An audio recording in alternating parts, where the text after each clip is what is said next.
Under the dark waters of the North Atlantic in the year 1944, the Japanese submarine I-52 drifted silently through the depths, carrying gold, technology, and one desperate mission that would never return home.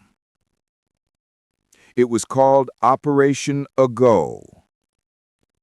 The submarine had left Kure, Japan, on March 10, 1944, heading west, not toward battle, but toward hope, a hope wrapped in steel and secrecy. Its destination, Lorient, France, a German-occupied port.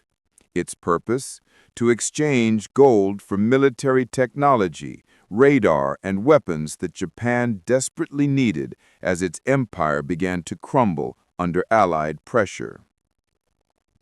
The I-52 was no ordinary submarine. It was a floating vault, packed with 146 gold bars, 2 tons of opium for medical supplies, tungsten, rubber, and tin. But its most precious cargo wasn't material. It was trust between 2 collapsing Axis powers. By 1944, Japan and Germany were fighting losing wars on opposite sides of the world. The Atlantic was no place for Japanese submarines. It was ruled by the Allies. But desperation drives men and empires to risk everything. As the I-52 made its way across the Indian Ocean and around the Cape of Good Hope, Allied code breakers in Washington had already cracked Japan's naval cipher. The Americans knew. The moment the submarine entered the Atlantic, it was being hunted. In June, the German U-530 rendezvoused with I-52 mid-ocean. A risky exchange took place. Parts for radar, new Enigma code sheets, and 2 German technicians were transferred aboard the Japanese sub. The meeting lasted only hours, a handshake between dying allies, and then they vanished into the darkness. But somewhere in that same darkness, American radar-equipped Avengers from the USS Bogue were waiting. The sky was black, the ocean restless.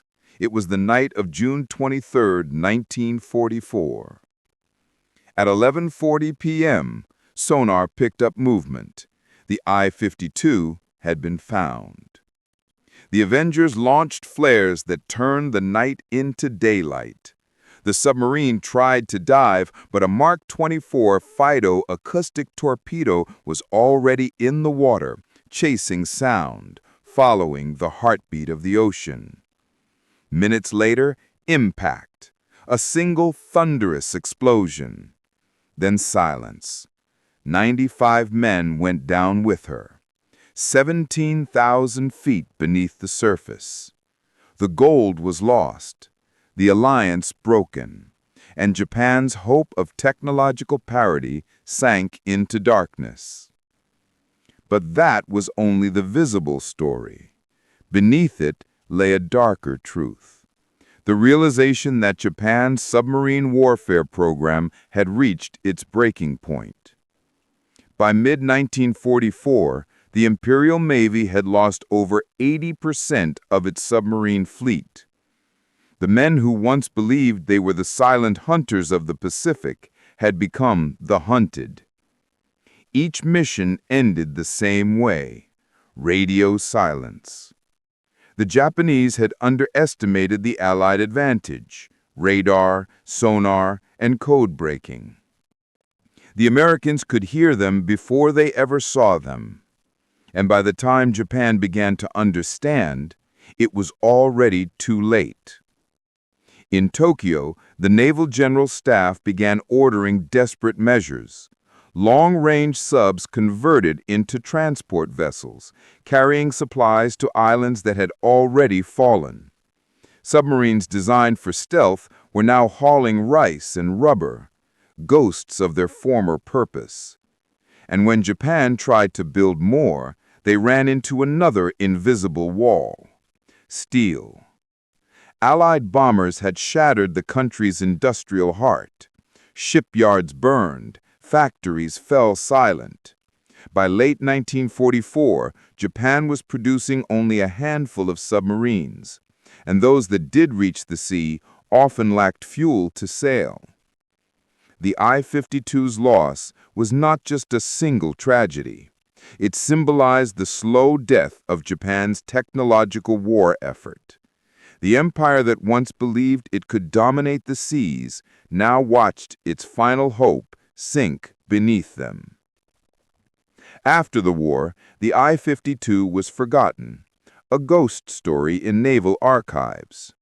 But in 1995, American explorers found her resting place, 3 miles deep. The wreck was almost untouched, a steel coffin sealed by time. The gold still aboard. The story of I-52 is the story of an empire's final gamble, a desperate attempt to change the tide of war through one last exchange. But history is not kind to desperation. The submarine that carried gold to Germany never reached Europe. Instead, it carried Japan's last breath into the cold Atlantic depths, marking the silent end of an era. August 1944. In the quiet halls of the Japanese Naval General Staff in Tokyo, tension hung like smoke. Reports from the sea were vanishing. Submarines sent to supply the Philippines, Burma, and Singapore were never heard from again. The loss of I-52 had shaken even the most loyal officers. For the first time, the Empire's silence was louder than its radio transmissions. Admiral Shimizu, head of the submarine fleet, ordered a new plan, Project Yugo. The idea was simple but desperate. Convert every remaining submarine into a transport lifeline. No longer hunters, these steel beasts would become mules, ferrying oil, medicine, and food to isolated garrisons. The change was humiliating for Japan's once proud submarine force. The officers who had trained for ambush warfare now loaded sacks of rice instead of torpedoes. In the war rooms, German advisors sent from Berlin tried to maintain hope. They showed blueprints for new designs, like the revolutionary Type 21 U-boat, faster, quieter, deadlier. But Japan couldn't build them. Bombings had crippled their shipyards, and resources were running out. Every new submarine took months to build, and many never left the dock. In late 1944, the Imperial Navy made one last ambitious move: the construction of giant I-400 class submarines, the largest ever built. They were underwater aircraft carriers, capable of launching Sea-Ron bombers for surprise attacks on distant American bases. The idea was bold, even visionary. But boldness was no longer enough. Only 3 were completed before Japan surrendered. None ever launched a single strike. As American submarines prowled the Pacific with ruthless precision, the sea itself turned against Japan. Convoys that once connected their empire began disappearing one by one. Fuel tankers were sunk, supply routes destroyed, communication lines severed. By 1945, the Imperial Navy was not just defeated, it was starving. Crews began rationing air inside the submarines, diving deeper for longer hours to escape detection. The silence inside those metal tubes became unbearable. Men whispering prayers, writing farewell notes, waiting for the sound of depth charges above. For many, the ocean became both grave and home. When Tokyo finally fell silent in August 1945, the remaining submarines received their final order: scuttle your ship, destroy all codes, and surrender to the nearest Allied base. Some refused. In a final act of loyalty, a few captains took their subs out to sea and never returned. They sank themselves, choosing the deep over defeat. The Americans later recovered fragments of their messages, short and haunting. "No return. We dive for the Emperor." The war was over, but beneath the sea, it had ended long before. The I-52, the I-400s, the last desperate missions, they were all pieces of a fading dream. Japan's empire had gambled on secrecy, speed, and steel, but lost to radar, code, and endurance. And in the end, it wasn't the torpedoes that sank them. It was time itself. Decades later, when explorers rediscovered the wrecks, they found more than steel and bones. They found the remnants of ambition, the traces of men who believed they could change the outcome of history, and who vanished chasing that belief beneath an ocean that remembers everything. 1945. The Pacific Ocean had turned into a graveyard of steel. Japan's once mighty submarine fleet was now scattered wreckage beneath endless waves. From the Mariana Trench to the South China Sea, the empire's underwater armada lay broken and forgotten. Yet even in those final months, Japan refused to accept the inevitable. Whispers spread through the naval academies about a secret plan, one last mission to strike back, to prove the spirit of Yamato still lived beneath the sea. This mission would use the Empire's most advanced creation, the Santoku class, the I-400 and her sisters, monstrous submarines capable of carrying aircraft across oceans. They were meant to attack the Panama Canal, to cripple America's supply lines and give Japan time to breathe. But time was something Japan no longer had. When the I-400 fleet was finally ready to sail, the empire had already fallen. The emperor had spoken, surrender was declared, and the order reached the submarines at sea. Some obeyed, surfacing to surrender their vessels. Others couldn't bear it. Captains destroyed their maps, flooded their torpedo rooms, and took their men down with the ship. A few subs drifted silently for days, uncertain if the war was truly over, until Allied destroyers found them, empty, hatches open, crews gone. On August 30th, 1945, the I-401 surfaced near Yakushima Island, her deck still carrying 3 folded Seiron bombers that would never fly. The crew stood in silence as American planes circled above. They raised a white flag. The dream of the undersea empire had ended. When American engineers examined the captured submarines, they were stunned. Japan had built machines years ahead of their time. Double-hulled giants, pressurized hangars, and catapults that could launch planes at sea. But technology alone had not been enough. The empire had mastered invention, but not adaptation. Radar, sonar, and air superiority had rewritten the rules of naval warfare, and Japan had been too late to read them. In the years that followed, most of Japan's captured submarines were deliberately sunk by the U.S. Navy to keep their designs out of Soviet hands. The I-400 and I-401 was sent to the bottom near Hawaii, disappearing like the rest into the quiet dark. Decades later, when ocean explorers found the wrecks, they described a haunting sight. Giant steel shadows sleeping in perfect formation, still carrying their unused aircraft, frozen in time. It was not just a discovery of machines, but of memory. The submarines that once symbolized power now stood as monuments to desperation. Each rivet, each control dial, each silent corridor told the same story, that even the strongest empires sink when belief outpaces reality. Japan's submarines had been born from brilliance and ended in tragedy. The I-52 sank chasing hope, the I-400 sank chasing redemption, and the empire itself sank chasing glory. But beneath all that wreckage lies something greater, the proof that history remembers not just the victors, but the dreamers who dared to fight against the impossible. Today, when the deep-sea cameras pass over their remains, the ocean reflects their story in silence. The war is long over. The men are gone, but the sea still whispers their names, carried forever in the cold currents of the Pacific. 1952. 7 years after Japan's surrender, The ocean still kept its secrets.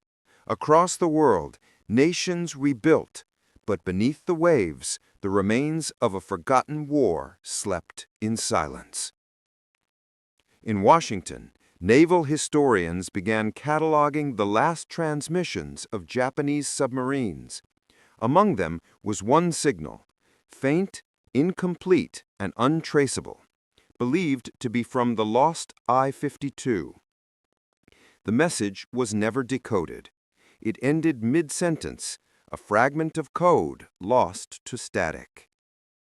For years, that mystery haunted both Japanese and American naval officers. Where had the I-52 fallen? What exactly had she carried beyond the gold and opium? And why had her final message stopped so suddenly? Decades passed.